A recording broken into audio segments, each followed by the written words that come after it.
Saudara, saya akan lanjutkan nanti sampai kepada bagaimana cara melakukannya.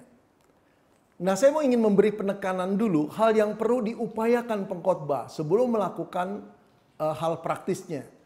Apa sih yang perlu diupayakan supaya khotbah kita itu menjadi multisensori? Kembali saya taruh gambar ini. Seorang pengkhotbah punya goal. Goalnya adalah pendengar itu menjadi pelaku firman. Karena itu yang harus diupayakan adalah yang pertama, di awal kita harus memperoleh perhatian pendengar. Ini kuncinya, ini gerbang pertama. Di pendahuluan cepat-cepat raih perhatian pendengar. Setelah itu saudara, setelah pendahuluan kita harus masuk menjelaskan atau menerangkan pemahaman daripada teks itu. Terangkanlah sejelas-jelasnya. Jangan ada ambigu, jangan ada kebingungan di pikiran jemaat. Yang ketiga, kita harus menanamkan kebenaran itu. Menancapkan kebenaran itu untuk mereka bawa pulang. Baru kemungkinan bisa melakukannya. Saya mundur lagi ya. Oke, saya mulai dari sini. Saudara-saudara, kita harus memperoleh perhatian secepat-cepatnya, sesekilat mungkin. Di dalam meraih perhatian jemaat pada khotbah kita. Kuncinya ada pada pendahuluan. Saudara, ada banyak orang tidak memikirkan pendahuluan khotbahnya, dia asal ngomong saja, mengeluarkan kalimat, lalu masuk ke teks, menerangkan ke teks. Ada lagi orang yang berkata, saudara-saudara, habis baca firman Tuhan lalu berkata, teks 1 Korintus ini bercerita tentang bla bla bla bla. Saudara, tanpa sadar pendengar sekarang sudah mati terbunuh. Dia sudah meninggalkan perhatian pada khotbah daripada si pendeta itu, saudara. Karena pendeta itu tidak pernah menyadari bahwa untuk memperoleh perhatian jemaat itu, kalimat pertama sangat menentukan. Saudara, kalimat pertama seharusnya akan memberi rangsangan kepada pemikiran jemaat. Topik apa yang akan disampaikan? Tanpa mengatakan, saudara, topik kita kali ini adalah kejujuran hidup seorang Kristen. Itu kalimat juga membunuh minat pendengar, saudara, untuk mendengar khotbah kita. Barangkali kalau saya sampaikan begini, kalau setiap kita ditanya apakah kita orang jujur atau tidak jujur, saya percaya engkau dan saya keberatan untuk mengatakan kita tidak jujur. Kenapa? Saudara, satu kalimat itu sudah memancing minat orang untuk mendengar, bukan? Nah, kalimat kedua dan ketiga harus menyentuh relevansi kehidupan pendengar.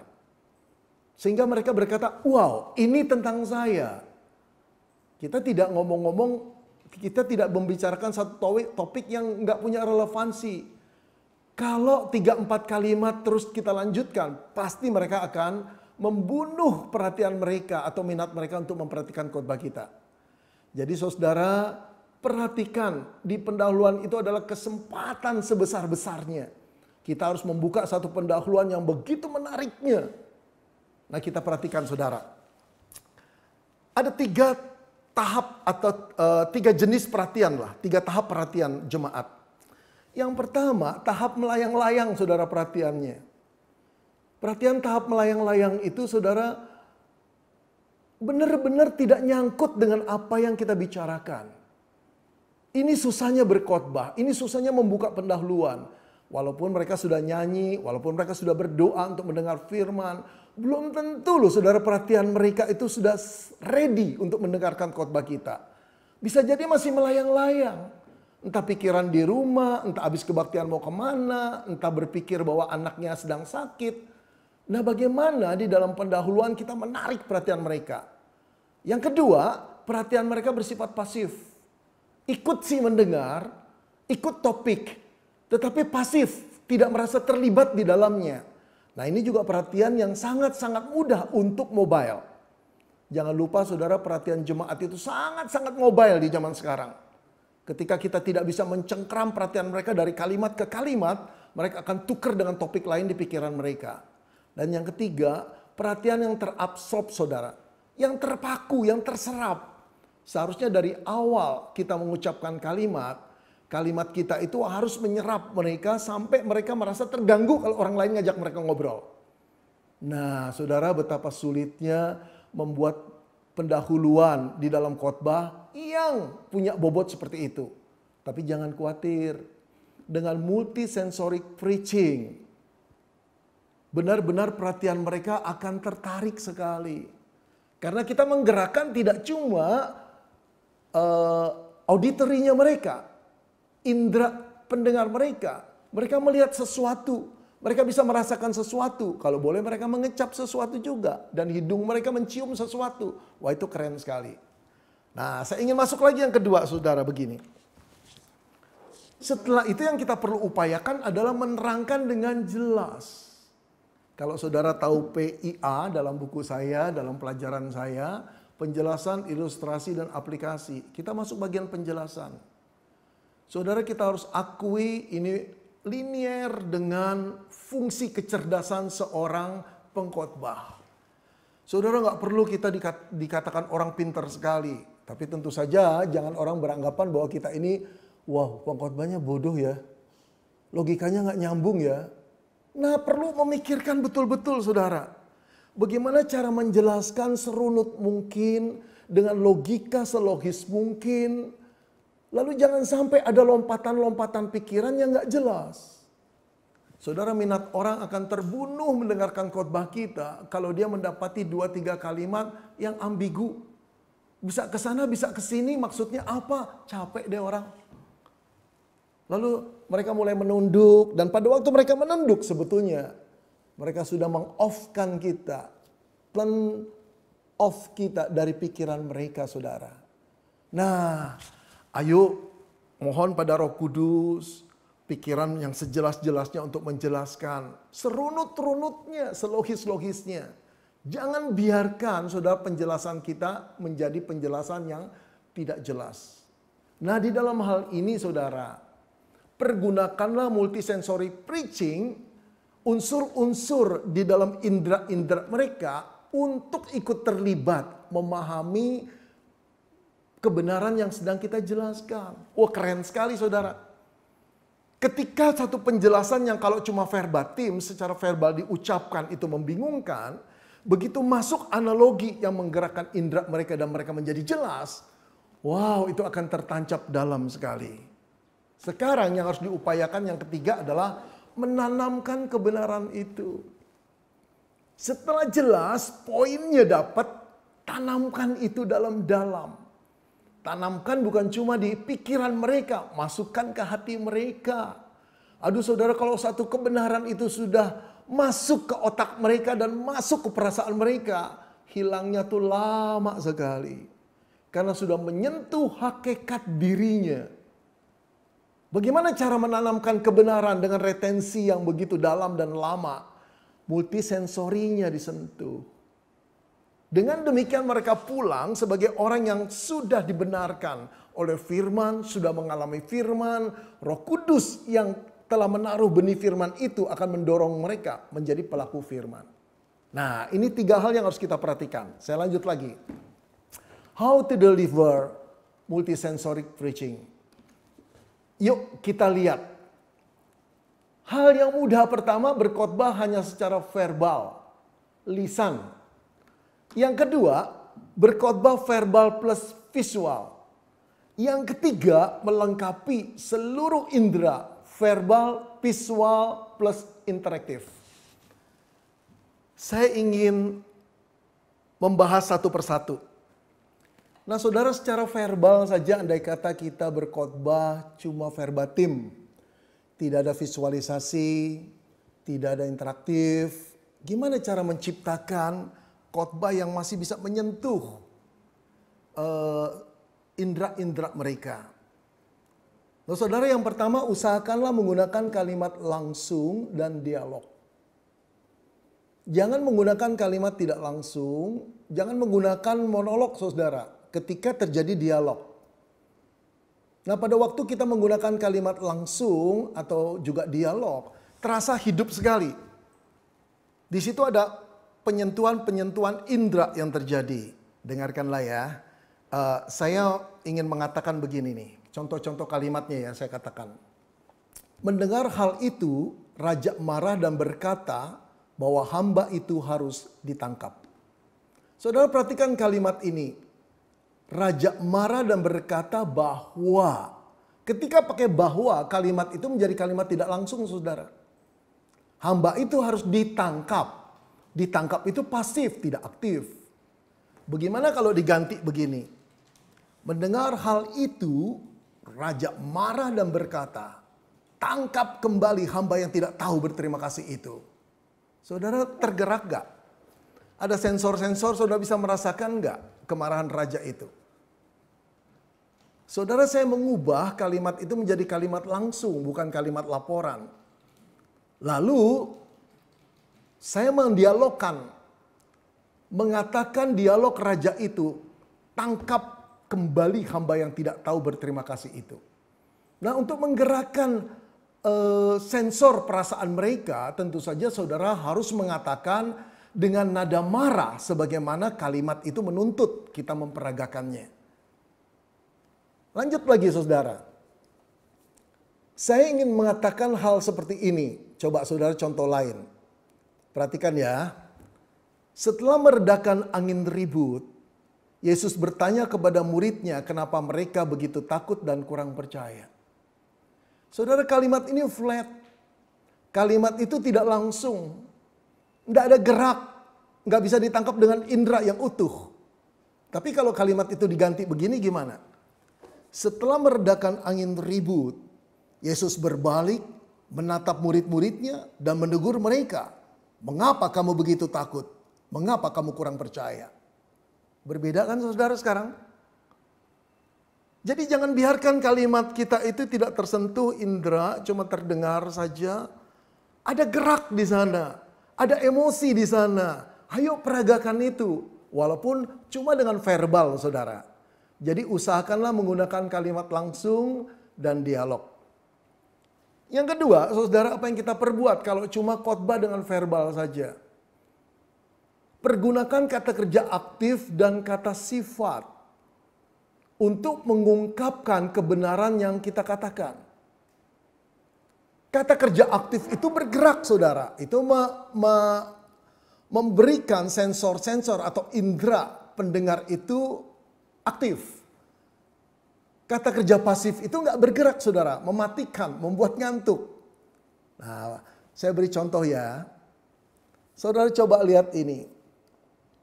Ayahnya bertanya dengan mata melotot. Di mana kamu sembunyikan HP kamu? Perhatikan kalimat ini. Ayahnya bertanya dengan mata melotot. Di mana kamu sembunyikan HP kamu? Saudara, ada kata kerja di sana. Bertanya, ada kata sifat mata melotot. Lalu ada dialog, di mana kamu sembunyikan HP kamu? Terasa sekali bukan di indera-indera kita. Satu contoh lagi, anak itu menggigil, badannya dingin sekali, mukanya pucat pias seperti kapas. Saudara, walaupun tidak ada gambar, tidak ada clips, tidak ada PowerPoint, tapi ketika pengkhotbah itu secara verbatim mengucapkan kalimat seperti ini, akhirnya kalimat yang didengar di telinga itu menjadi film yang bergerak di dalam benak pendengar. Anak itu menggigil, badannya dingin sekali, mukanya pucat pias seperti kapas. Saudara, perbanyaklah kalimat-kalimat seperti ini. Ya, pergunakan kata kerja aktif dan kata sifat. Yang lain lagi saudara, kalau cuma verbal saja. Pergunakanlah, usahakan dengan bahasa-bahasa kiasan atau bahasa gambar. Di dalam kalimat-kalimat kita. Supaya indera mereka bergerak. Saudara, bahasa gambar itu menjadi bahasa film bukan? Bahasa kiasan itu menjadi bahasa movie. Pada waktu kita katakan, saudara, hidup sekali. Bukan berarti setiap paragraf harus ada bahasa gambar. Tapi ketika kita dalam khotbah 30 menit memasukkan 45 bahasa gambar, wah keren saudara. Coba dengarkan contoh kalimat ini ya, bagaimana menurut penilaian saudara. Saudara, kalau kita hidup selalu mendengarkan apa yang orang lain katakan, kita akan selalu bimbang. Perhatikan kalimat ini. Kalau kita hidup selalu mendengarkan apa yang orang lain katakan, kita akan selalu bimbang. Jelas gak kejelasannya? Jelas kan? Tapi menyentuh sensor-sensor diri kita gak? Enggak, cuma telinga. Kita tahu ada kebenaran itu. Ya, jangan hidup dengerin orang lain, bimbang teruslah kita. Kalau saya ganti jadi kalimat gini gimana? Saudara-saudara, kalau kita hidup selalu mendengarkan apa yang orang lain katakan, kita akan selalu terombang-ambing. Sekarang mulai bergerak, saudara, betul gak? Ada perkataan terombang-ambing. Kalau yang di atas cuma selalu bimbang.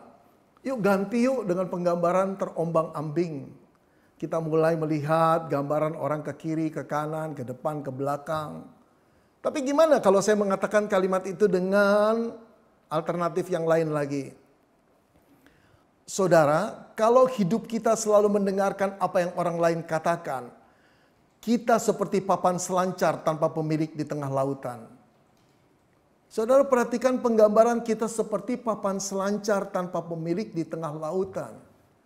Kalimat itu bergerak, saudara. Kalimat itu menciptakan gambar.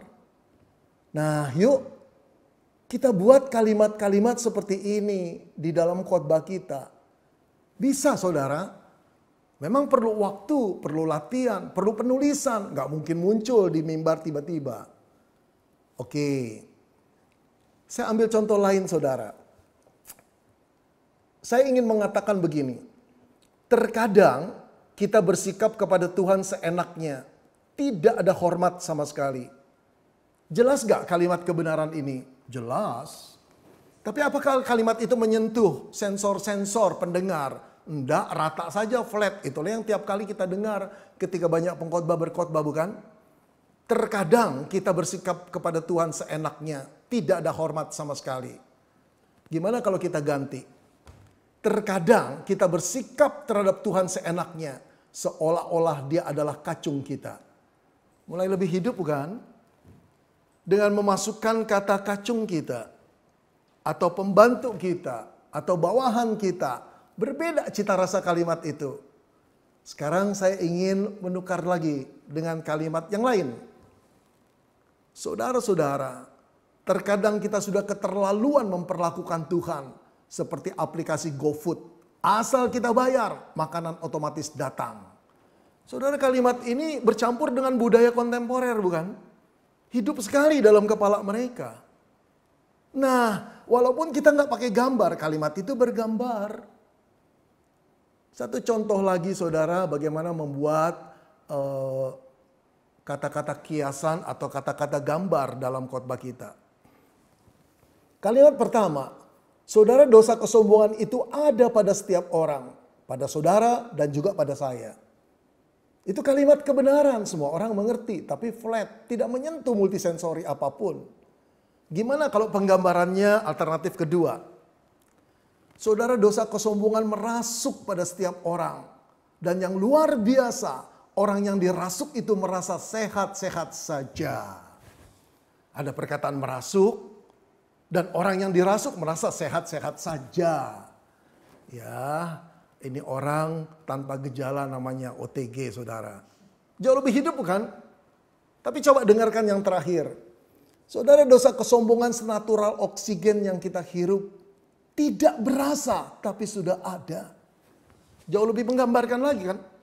Dosa kesombongan senatural oksigen yang kita hirup. Tidak berasa, tapi sudah ada.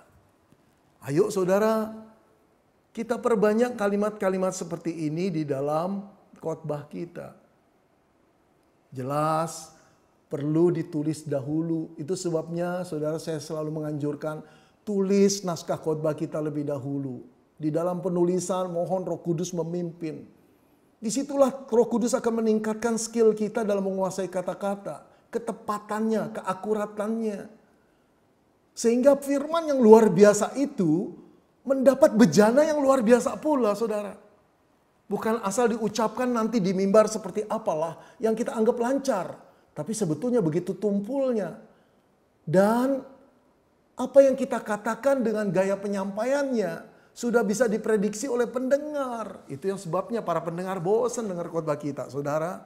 Tidak ada yang baru. Tidak ada yang bergerak di dalamnya. Oke, itu yang pertama saudara. Kalau kita hanya berkhotbah secara verbal saja, masih Kak bisa menyentuh multisensori orang? Bisa. Tapi tentu saja terbatas. Yuk kita lihat yang kedua sekarang. Bagaimana kalau verbal plus visual? Sudah verbalnya bagus dengan bahasa-bahasa yang hidup, kalimatnya aktif, ada dialog di sana, plus visual. Oh saudara yang dikasihi, kita harus mengakui bahwa visual itu jauh lebih kuat dari punya cuma sekedar kata-kata. Nah bagaimana menempatkan visual? Kita bisa menempatkan dengan PowerPoint, ya PowerPoint slides. Kalau menurut saya zaman sekarang, saudara jangan tinggalkan slides PPT. Dalam satu khotbah 30 menit, kalau ada 5-7 baguslah. Jangan tidak ada sama sekali saudara. Ini merupakan satu kewajiban kita, persyaratan mutlak. Apalagi kalau ditambah klip saudara. Nah bukan cuma clips yang sekedar informasi, tapi clips yang mengandung patos. Clips yang mengandung dorongan emosi yang begitu besarnya. Itu akan menyentuh indera-indera mereka dan memberikan informasi yang begitu kuat ke otak mereka. Lalu nanti turun ke hati mereka, lalu terdoronglah mereka menjadi pelaku firman. Clips. Nah kemudian alat peraga saudara, props. Saudara jangan remehkan alat peraga. Semua ini memakan waktu bukan? Tapi tahukah saudara, inilah yang mengubah seorang pengkhotbah yang kurang baik jadi baik. Inilah yang mengubah seorang pengkhotbah yang baik menjadi luar biasa. Inilah yang mengubah seorang pengkhotbah luar biasa menjadi fenomenal. Ini saya menduga loh saudara, kebanyakan kita menyampaikan firman Tuhan di bawah karunia yang Tuhan berikan kepada kita. Dan ada banyak pengkhotbah yang sampai akhir hidupnya tidak memaksimalkan karunia khotbah yang Tuhan taruh. Saudara, saya pribadi mengakui keterbatasan karunia yang Tuhan beri. Tapi saya nggak kurang-kurang terus mengeksplor diri saya, melatih diri saya, mencoba lagi. Ya, saudara yang punya talent karunia yang begitu besar dari Tuhan, ayo gali itu. Jelas butuh waktu, butuh upaya. Alat peraga. Saudara-saudara, alat peraga itu bisa menancap di otak pendengar karena sensornya semua berbunyi. Lalu menanamkan kebenaran itu dalam waktu yang lama sekali. Saudara, saya pernah berkhotbah tentang berkata-kata dengan bijak. Saya mulai berkata, ada orang yang selalu ngomong dulu baru berpikir. Celaka deh. Ketika perkataan itu sudah keluar nyakitin orang, orang itu nangis, orang itu marah, orang itu luka, dengan gampang dia berkata, saya cuma bercanda kok. Kok kamu marah sih? Bercanda buat siapa? Buat kamu kan? Tapi buat orang yang menerimanya sakit. Hatinya telah dilukai. Bisakah kamu menarik begitu saja? Makanya saudara kita harus berpikir lebih dahulu baru mengeluarkan kata-kata. Aduh saudara, setelah luka bagaimana mungkin kita cuma bisa meminta maaf dan berkata saya cuma bercanda. Saudara-saudara, saya membawa ini dari kamar saya. Ini tapal gigi, odol. Dan di tangan kiri saya ada map warnanya hijau. Tidak ada apa-apanya nih saudara. Tuh, kosong. Saudara bisa lihat ya. Perhatikan, mata jangan berkedip. Ini bukan sulap, bukan sihir. Lihat ya. Odol ini odol biasa yang biasa kita pakai. Entah apa mereknya untuk sikat gigi. Seperti biasa pagi-pagi atau malam saya sikat gigi. Atau kita sikat gigi. Kita pencet odolnya bukan? Tuh. Sudah selesai. Saya mengeluarkannya. Gimana Pak? Coba lihat. Banyak sekali Pak. Iya, kebanyakan ini. Untuk satu kali pencet kebanyakan.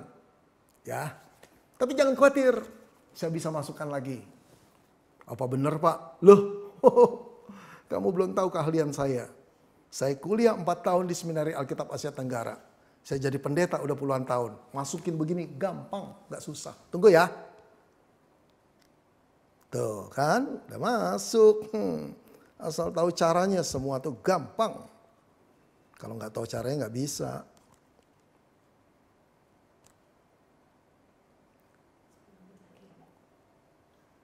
Udah masuk belum Pak?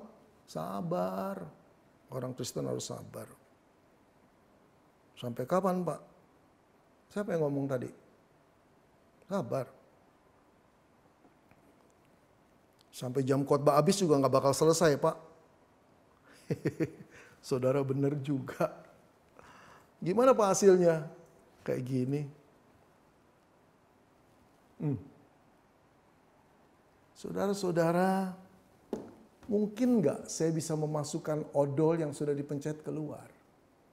Bisa, tapi bersih semua? Nggak mungkin. Pasti ada yang tertinggal karena sudah keluar. Saudara-saudara, seperti odol itulah ketika kata-kata kita sudah keluar. Lalu kita mau ralat, lalu kita mau tarik. Saya cuma bercanda ya, jangan sakit hati. Bercanda buat siapa? Pikir dulu saudara. Kita orang Kristen yang disertai dengan kuasa Roh Kudus. Dia ingin juga kita membiarkan kuasanya untuk mengendalikan lidah kita. Pikir dulu, baru berkata-kata. Saudara, saya pernah bawain itu bukan? Di dalam satu khotbah saya. Saudara, alat peraga seperti ini saya juga lihat di internet. Tapi ketika saya peragakan, lancep sekali saudara. Beberapa orang berkata, aduh Pak Benny saya ingat terus ketika mau mengucapkan kata-kata. Jadi alat peraga jangan saudara diremehkan.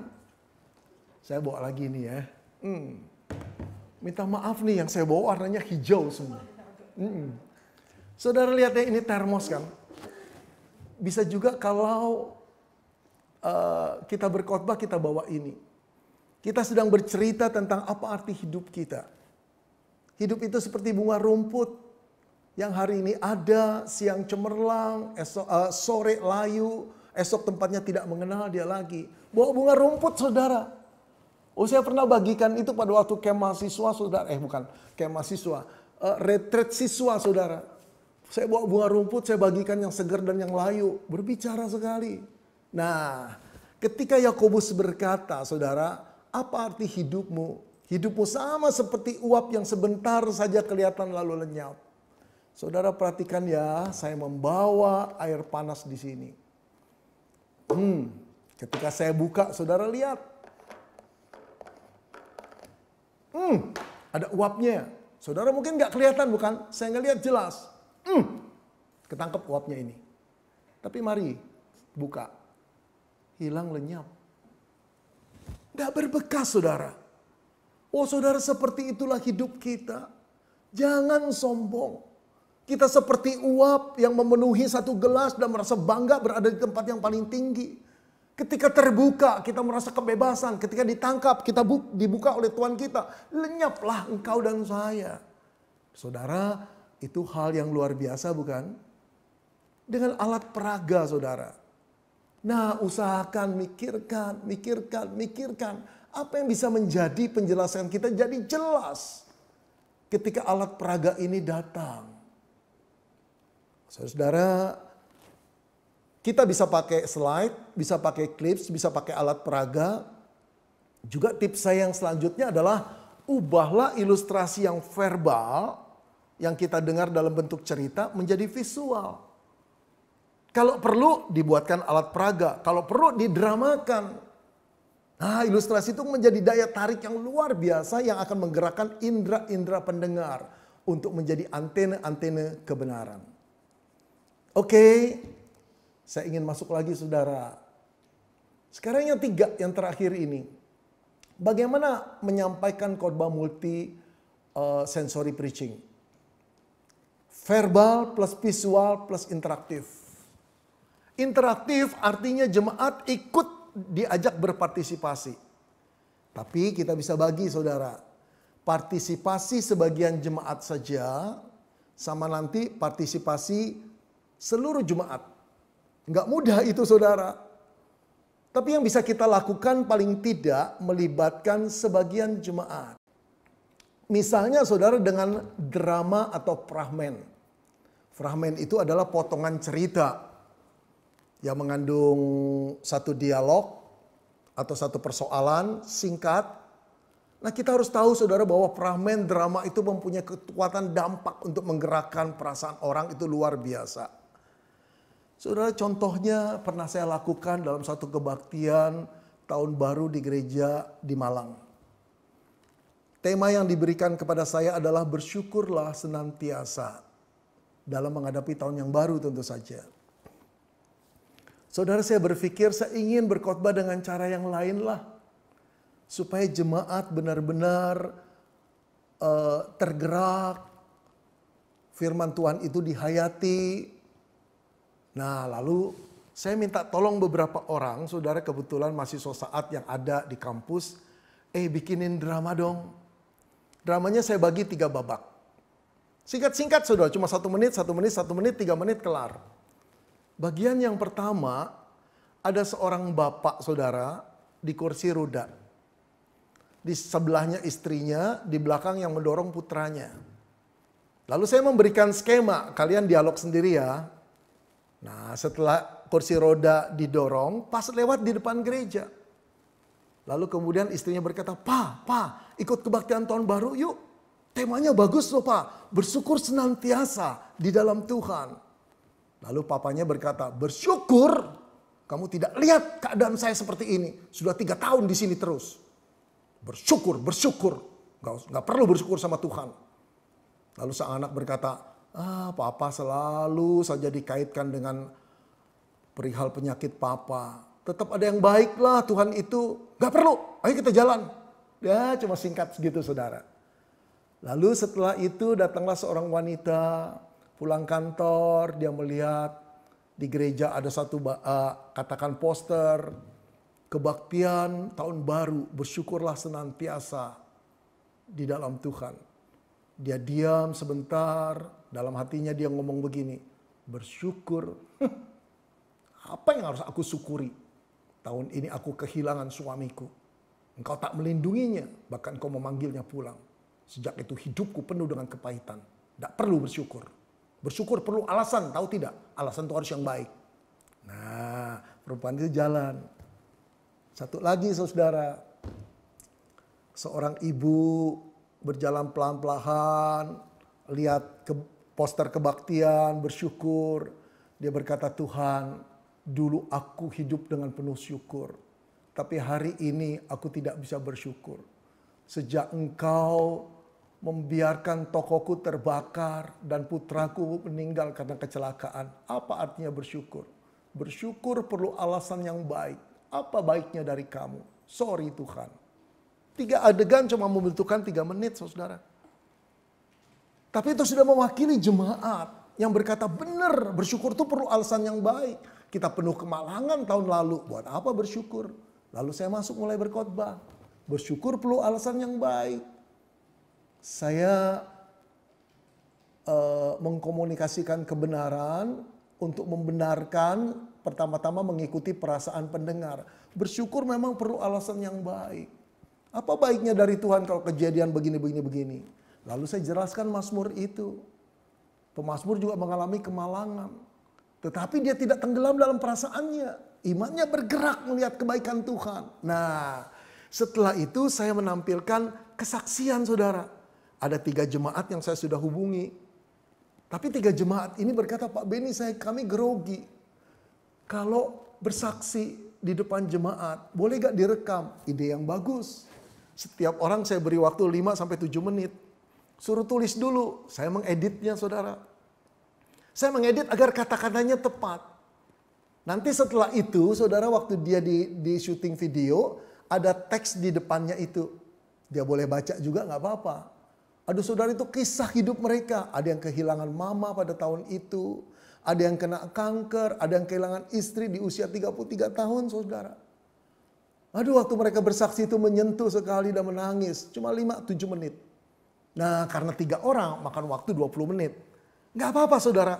Saya bicara sedikit tentang kebenaran. Tetapi kesaksian itu menguatkan. Pada akhirnya yang kehilangan istri berkata begini. Ketika pertama kali istri saya meninggal dunia, saya tanya sama Pak Beni, maksud Tuhan apa? Saya sedang butuh istri saya Pak. Anak-anak sedang butuh maminya. Kenapa Tuhan manggil, Pak? Tetapi dia berkata lagi, pada waktu pemakaman, saya berkata kepada jemaat sekalian, saya mau bersyukur kepada Tuhan untuk 7 tahun kehidupan perkawinan saya. Karena saya diberkati seorang istri yang begitu baiknya. Nah saudara, jadi nanti saya tutup. Persoalan bersyukur itu persoalan paradigma bukan? Persoalan perspektif bukan? Dari mana saudara lihat? Kalau engkau cuma melihat Allah karena kemalangan-kemalangan yang kau terima dan kau nyalahi Allah, gak mungkin bersyukur. Tapi apakah Allah sejahat itu? Lihatlah apa yang telah diperbuat dalam hidupmu. Kebaikan-kebaikan yang kau terima. Maka engkau akan kagum dan mulutmu akan berkata, aku memujimu Tuhan. Saudara-saudara, itu khotbah interaktif. Sebagian orang ikut. Jemaat dengar. Banjir air mata saudara saat itu. Dan ketika saya mengatakan siapa yang mau bersyukur, silahkan bersyukur. Satu persatu keluar doa di tempat itu bersyukur. Nah ini sungguh-sungguh saya merasa urapan Tuhan. Ketika kita memikirkan yang terbaik, dia pun bekerja dengan baiknya. Ya, saudara, itu sebagian jemaat ikut dilibatkan. Saya pernah juga saudara, membuat satu KKR. Kebetulan pakai di gedung Seminari Alkitab Asia Tenggara di tempat kampus lama. Ini mungkin kira-kira 19 atau 18 tahun yang lalu. Saya ingin berkhotbah tentang ini saudara, pohon ara yang tidak berbuah. Dengan tema, selagi Tuhan memberi kesempatan kepada kamu, muliakanlah Tuhan.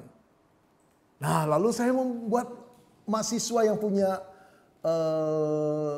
yang jadi panitia itu, boleh gak kalian di depan bawa peti mati? Mereka kaget, buat apa Pak Beni? Peti mati beneran? Bener. Di mana carinya ya? Saya nggak tahu, saya bilang. Akhirnya saudara mereka nyewa peti mati. Nah begitu pujian selesai dan WL berkata sekarang kita dengarkan firman Tuhan. Ketika saya maju saudara-saudara, musik main langsung sebelum Alkitab dikatakan.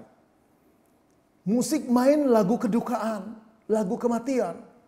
Lalu mahasiswa-mahasiswa panitia yang berbaju hitam-hitam itu membawa peti mati masuk ke ruang kebaktian dengan dry ice yang dihidupkan begitu rupa. Semua orang tertegun, beberapa orang tutup mulutnya. Mereka nggak sangka saudara. Ketika peti mati itu ditaruh di depan mimbar, saya mulai berkata satu kalimat. Satu kali kelak kita akan mengalami kematian dan masuk pada peti seperti ini. Wow. Saudara, hari itu Tuhan urapi ada begitu banyak anak muda yang datang bertobat menerima Yesus sebagai juru selamat mereka. Wow saudara-saudara, saya dibukakan Tuhan asal kita mau capek sedikit memikirkan. Khotbah kita dari awal sampai akhir seperti jepitan besi yang membuat orang tidak bisa pindah perhatiannya. Luar biasa sekali. Saudara, itu yang melibatkan sebagian orang. Tentu saja perlu dirundingkan, tentu saja perlu diatur. Sehingga menghasilkan dampak yang luar biasa. Terakhir saudara. Sekarang bagaimana kalau melibatkan partisipasi seluruh jemaat? Ini agak sulit. Agak sulit, tapi masih bisa kita lakukan. Saudara, saya pernah datang pada satu kebaktian. Ya, di Amerika. Pengkhotbahnya seorang wanita, seorang ibu yang halus, ngomongnya juga lembut, tapi sangat menarik. Lalu dia berkata begini saudara, dia mengambil ayat ini yang saya ingat. Yesaya 49 ayat 16. Lihat, aku telah melukiskan engkau di telapak tanganku. Tembok-tembokmu tetap di ruang mataku. Intinya adalah Allah tidak pernah melupakan engkau. Kata melukiskan itu sebetulnya ada beberapa terjemahan dikatakan, aku telah mengukirkan engkau di telapak tanganku. Nah saudara, setelah dia menerangkan tentang kasih Allah, ilustrasi yang bagus, dia mulai melibatkan kami, saya juga sebagai jemaat saat itu. Dia berkata, Anda telah menerima sebuah pulpen bukan? dari panitia Aser pada waktu saudara masuk dalam ruang ini. Sekarang keluarkan pulpen saudara. Lalu buka telapak tangan kanan saudara. Sebutkan nama saudara, kasih tahu sama sebelah kanan saudara, suruh dia tulis nama saudara dengan berdiri seperti ini. Nama saja. Jadi saudara di sebelah saya, istri saya berkata, tulis nama saya dong, Benny Solihin. Lalu istri saya mulai nulis Benny Solihin. Istri saya dituliskan orang lain namanya. Seluruh jemaat ikut terlibat di sana, saudara. Kemudian apa yang diperintahkan sang pengkhotbah kepada kami? Dia berkata, tutup telapak tanganmu. Tuhan berkata, aku telah mengukirkan engkau di telapak tanganku. Aku tidak akan pernah melupakan engkau. Buka itu. Waktu saya buka, Benny Solihin. Lalu apa yang dia suruh lagi? Sekarang taruh itu di pipimu.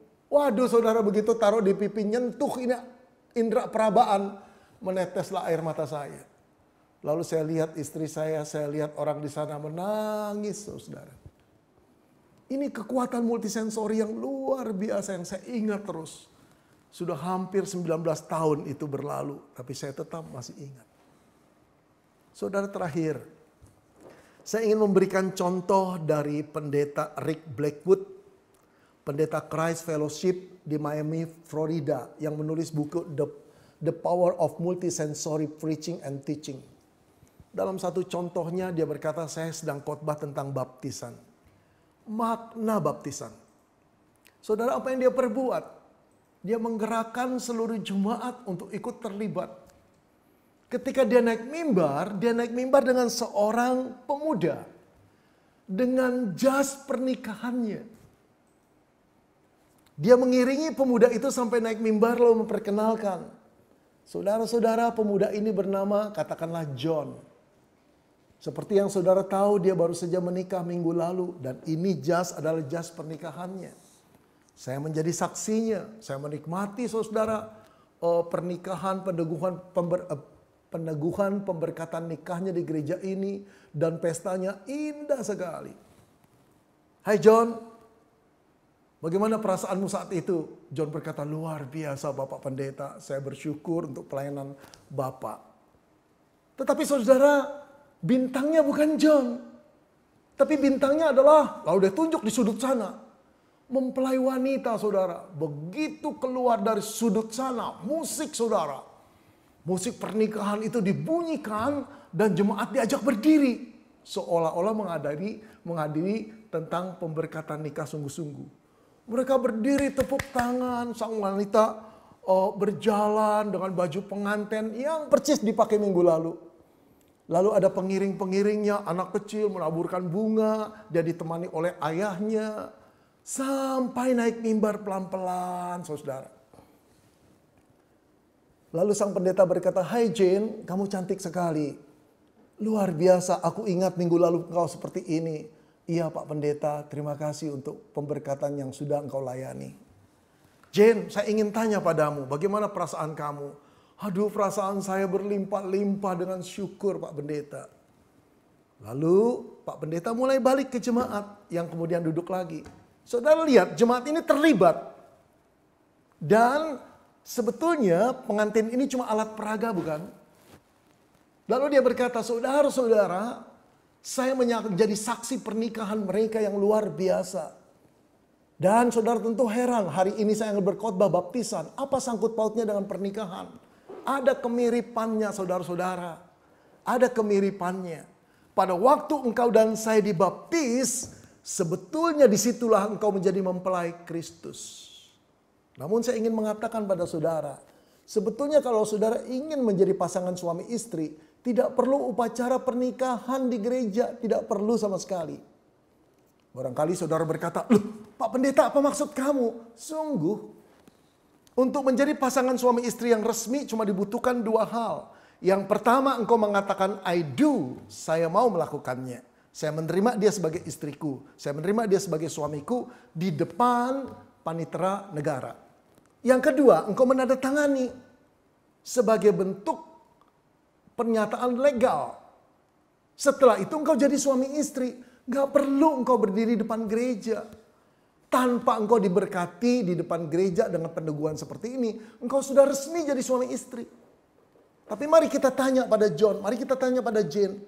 John, kenapa sih kamu mau diberkati di gereja? Lalu John berkata begini, aku mau diberkati secara publicly supaya jemaat dan orang sedunia tahu bahwa aku mengasihi Jane, karena itu dia aku ambil menjadi istriku dan aku berjanji akan komit seumur hidupku. Wow. Jane, kenapa engkau mau melakukan upacara pernikahan di gereja? Padahal tidak perlu. Aku mau umum, jemaat gereja, dan orang sedunia tahu bahwa aku mengasihi John. Dan mengambil dia menjadi istriku. Dan aku akan tetap setia sepanjang hidupku pada John. Lalu dia balik ke jemaat. Saudara, tahukah engkau pada waktu engkau dibaptis, engkau sedang berbuat apa? Baptisan tidak perlu, dia berkata. Engkau sudah diselamatkan, tetap selamat. Tapi tahukah kamu dengan engkau mengaku di depan publik, engkau sedang menyatakan, Tuhan, aku mencintaimu. Seumur hidup aku ingin mengasihimu. Dia berkata, disitulah jemaat mulai meneteskan air mata. Saya kira itu sesuatu yang makna yang ditancap begitu rupa, saudara. Nggak akan mungkin bisa hilang. Dan tidak mungkin bisa dicapai hanya dengan pernyataan, verbatim, penjelasan sebagaimana bagusnya. Saudara-saudara, kita perlu berlelah-lelah untuk memikirkan ini. Bagaimana indera-indera pendengar bisa menjadi antena-antena tentang sensor-sensor atau input signal kebenaran. Lalu digarap di otak dan turun di hati. Dan dilakukan dalam kehidupan ini. Saudara-saudara, bisa seperti complicated lagi, saudara. Ketika Natal, ketika Paskah, ada banyak orang terlibat di dalam kepanitiaan untuk menyajikan multi sensorik preaching ini. Itu yang betul-betul memakan perencanaan yang luar biasa. Tapi sekali-sekali dilakukan oke. Bahkan saya bermimpi, saudara. Bagi gereja-gereja yang begitu besarnya, mengadakan seperti ini merupakan kesempatan yang luar biasa. Nggak akan kurang dana, tidak akan kurang sumber daya manusia, tidak akan kurang fasilitas untuk memungkinkan mengadakan seperti ini. Sekarang saudara bisa bayangkan kalau tiap minggu, tiap bulan berganti tema dan selalu menyajikan khotbah-khotbah yang multi sensorik preaching ini, maka orang akan merasakan hadirat Allah menyentuh dia dengan firman-Nya. Sampai di sini saya menanti pertanyaan. Semoga menolong saudara.